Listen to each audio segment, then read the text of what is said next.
Le meilleur des mondes, écrit par Aldous Huxley, lu par Équilivre, livre audio.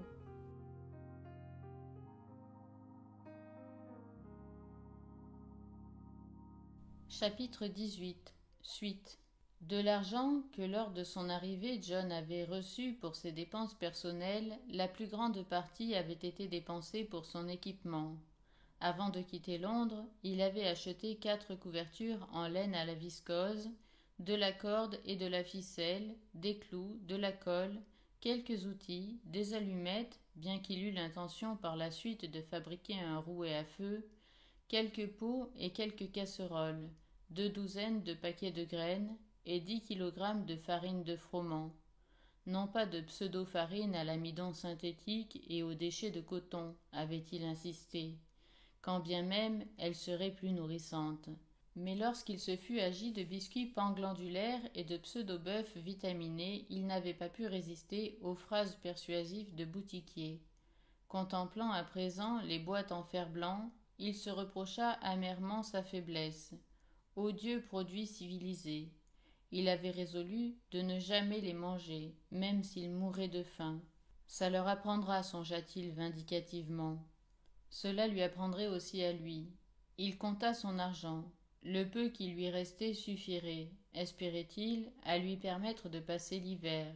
Dès le printemps prochain, son jardin produirait de quoi le rendre indépendant du monde extérieur.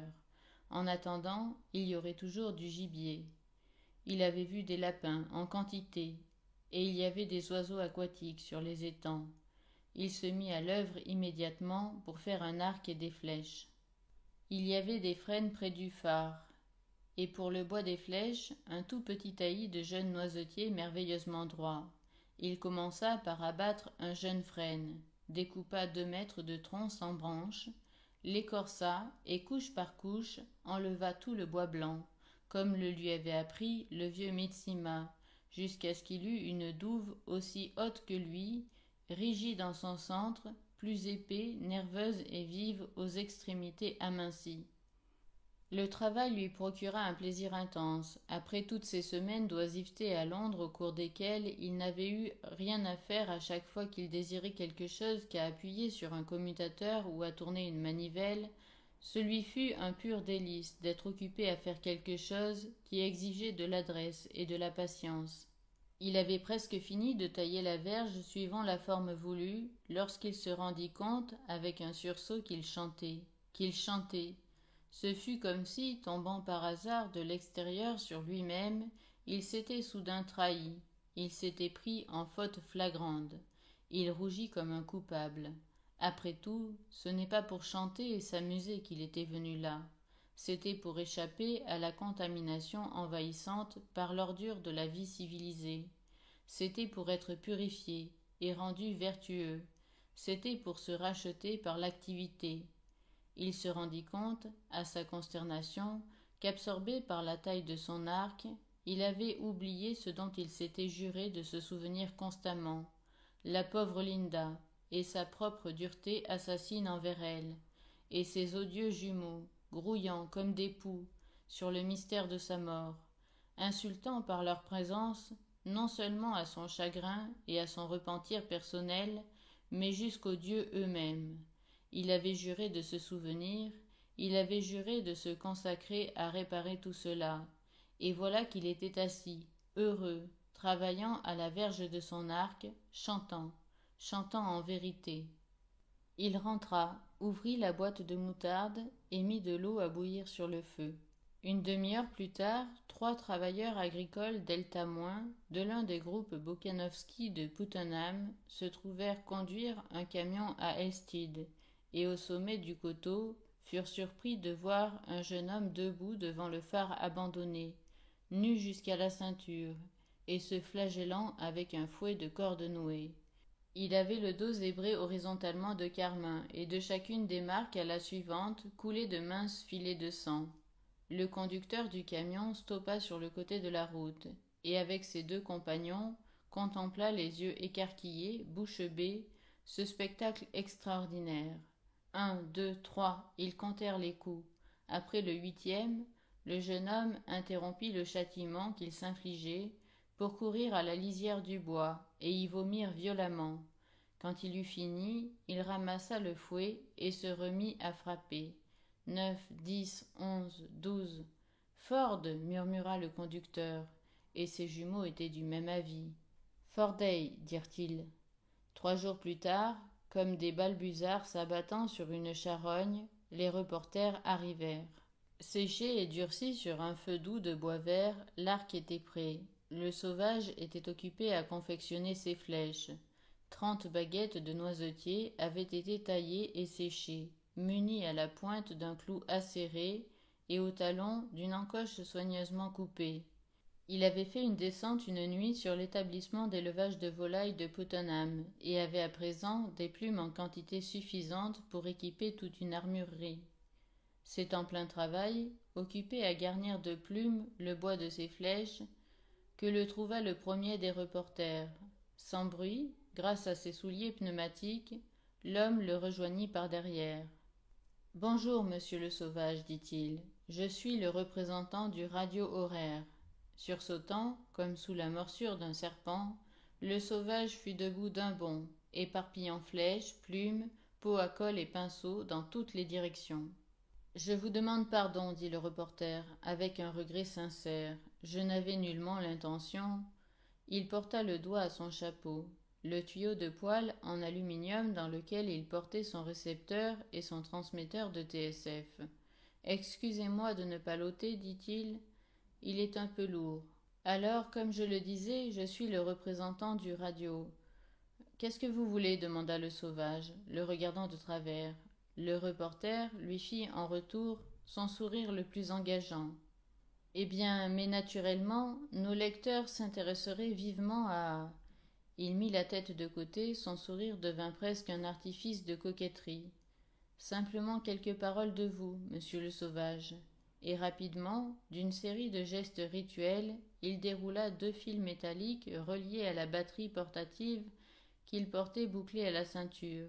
Il les ficha simultanément dans les parois de son chapeau d'aluminium, toucha un ressort sur le fond, et des antennes se dressèrent en l'air, toucha un autre ressort à la lisière du bord, et comme un diable, d'une boîte à surprise, il en sortit d'un bond un microphone qui resta là, suspendu, tremblotant, à 15 centimètres devant son nez.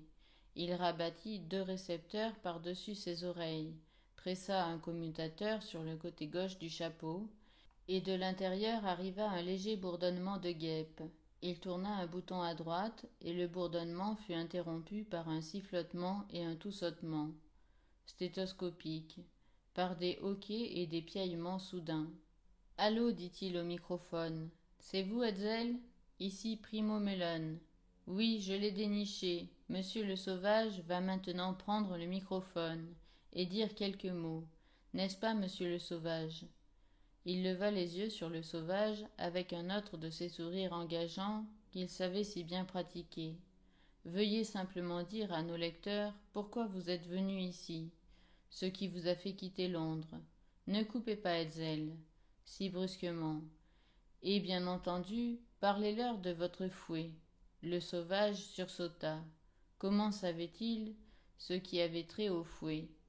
Nous brûlons tous d'envie de savoir quelque chose au sujet du fouet, et puis quelque chose sur la civilisation.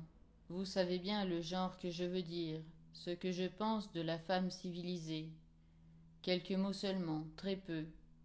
Le sauvage obéit d'une façon si littérale qu'elle en fut déconcertante, et il prononça 5 paroles, pas davantage, 5 mots, les mêmes que ceux qu'il avait dit à Bernard au sujet de l'archichantre de Canterbury. Annie, Son, Esso, Tsena. Et saisissant le reporter par l'épaule, il le fit pivoter. Le jeune homme se révéla capitonné à souhait, visa, et de toute la force et la précision d'un de ces maudits footballeurs de championnat, décocha un coup de pied véritablement prodigieux. 8 minutes plus tard, une nouvelle édition du radio-horaire était en vente dans les rues de Londres. Un reporter du radio-horaire reçoit du sauvage mystérieux un coup de pied au coccyx, disait la manchette de la première page. Situation sensationnelle dans le Surrey. Situation sensationnelle même à Londres, songea le reporter, lorsqu'à son retour, il lut ces mots-là. Sensationnelle et fort douloureuse, qui plus est. Il s'assit avec précaution pour déjeuner. Sans être arrêtés par cette contusion donnée en guise d'avertissement au coccyx de leurs collègues, 4 autres reporters représentant le Times de New York, le Continuum à 4 dimensions de Francfort, le Moniteur de la science fordienne et le Miroir des Deltas se rendirent cet après-midi-là au phare et furent reçus avec une violence régulièrement croissante. D'une distance suffisante pour qu'il fût en sécurité et se frottant encore les fesses. Imbécile, ignare, cria l'homme du Moniteur de la science fordienne. Pourquoi ne prenez-vous pas de soma? Fichez-moi le camp. Le sauvage lui montra le poing. L'autre battit en retraite de quelques pas, puis se retourna. Le mal est une chose irréelle, si l'on en prend 2 grammes. Coavka iactogakai. Le ton de sa voix était celui de la moquerie menaçante. La douleur est une illusion. Ah vraiment, dit le sauvage, et ramassant une épaisse baguette de noisetier, il s'avança sur lui. L'homme du Moniteur de la science fordienne se précipita d'un bond vers son hélicoptère. Après cela, on laissa quelque temps en paix le sauvage. Quelques hélicoptères vinrent planer avec curiosité aux abords de la tour. Il décocha une flèche sur celui qui s'approcha avec le plus d'importunité. Elle troua le plancher en aluminium de la cabine. Il y eut un hurlement perçant, et l'appareil fit dans l'air un bond de toute l'accélération que put lui donner son superchargeur. Les autres, dès lors, se tinrent respectueusement à bonne distance. Traitant par le mépris leur bourdonnement fastidieux, il se compara en imagination à l'un des soupirants de la fille de Matsaki, impassible et persistant parmi la vermine ailée. Le sauvage bêchait ce qui devait devenir son jardin. Au bout d'un certain temps, la vermine se lassait manifestement et s'envolait. Pendant des heures de suite, le ciel au-dessus de sa tête était vide et silencieux. N'eussent été les alouettes.